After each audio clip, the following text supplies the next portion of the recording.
Vince's SS Redline. Vince came to me looking for a package.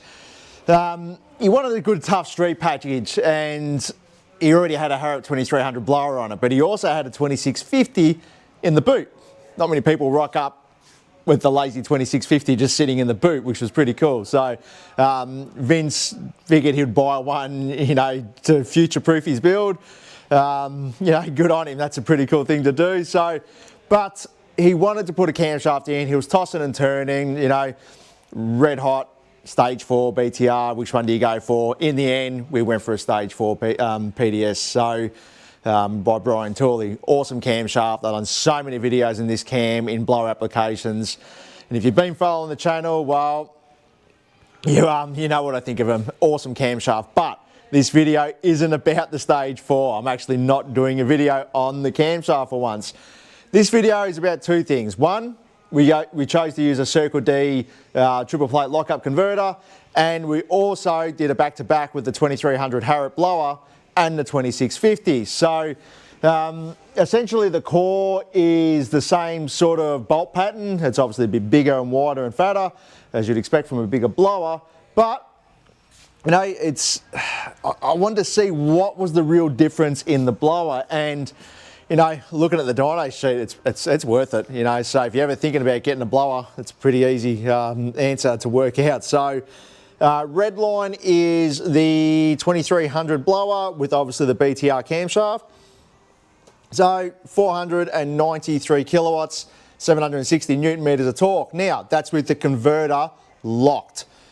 With the Harrop 2650 blower bolted on and no other changes, that's the blue line, you can see it, 539 kilowatts, 806 newton meters. So you're looking at around a 45 kilowatt and newton meter gain over the 2300 without any changes at all. Obviously I had to make some changes to the tune-up in the sense of fueling, but ignition timing was exactly the same. Boost, the same, 10.2 pounder boost.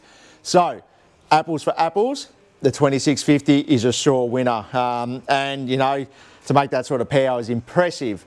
But let's talk about the converter side of things. What does a good converter do to your power curve? Now, these two lines here is with the converter lock. Now, the beauty of the Circle D triple plate lockup, it allows you to be able to put the full power through the converter without fear of actually blowing the lockup clutches to pieces. So top quality converter. Yes, they are expensive, and by the time you bring them in from the US, it does get quite expensive. However, they are a quality unit.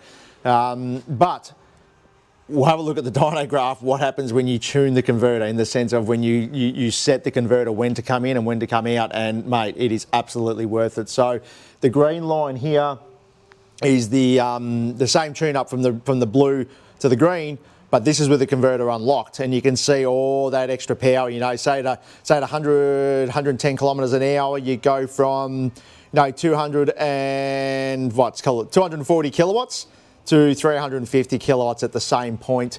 Yes, your RPM is going to be different, but the whole idea of a converter is, think of it as an elastic band. It basically just stretches out that power band, gets you right up onto RPM, gets you onto peak, and gets you going. And then what we do is when we get to the top end, you can see this little thick, and you'll hear it in the video. That's obviously where we lock the converter up. So if we didn't lock the converter up, this power would come here and it would just roll off.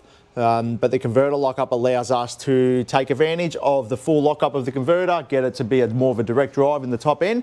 Why do you not do this on every other converter? Look, the reality of it is most converters at this power level will not handle that sort of power through the converter lockup clutches. So most people do need to run an aftermarket converter completely unlocked and let it pretty much hydro lock, rely on the fluid, rely on the converter design to essentially get itself locked up. And this is where you hear about people talk about converter slip and all that sort of stuff, and this is where it comes into play.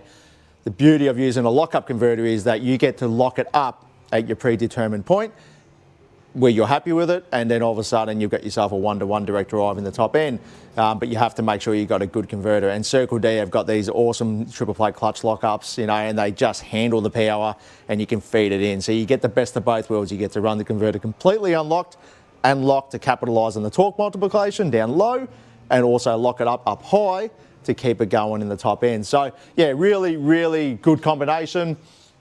Vince is going to absolutely love this setup. It's going to hammer on the road. Like, as soon as you get on this thing, it's just going to absolutely shake the tyres off. You know, and he's going to be over the moon. So big shout out to Pete over at Circle D.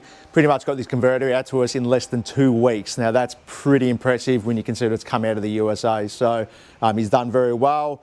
And yeah, the boys in the workshop, like always, have done a killer job. Yeah, it's come together quite well. Originally this started off as a Walkinshaw 5A7 pack. And then, yeah, once we've done our thing, so it does have the smaller exhaust in the middle. So, you know, it can make a lot more power with bigger pipes, bigger exhaust and so on. But, you know, it's still a standard LS3. So there's only so far you want to push it. And we are obviously turning it to around 7,000 revs. So you don't really want to rev it much more than that. If I could sneak the revs to 7,400, yeah, look, it'd make probably 560, 570 kilowatts quite easily, you know. But we're not here to break engines. We're here to give the customer a good fun car to drive and keep it together at the same time. So thanks for tuning in. Hope you liked this video, and don't forget to subscribe and check out all our other videos. We've been doing heaps of camshaft development, testing videos, and yeah, we're really pumping the social media at the moment. So yeah, go back and check them all out if you haven't. For now, see you next time. Catcha.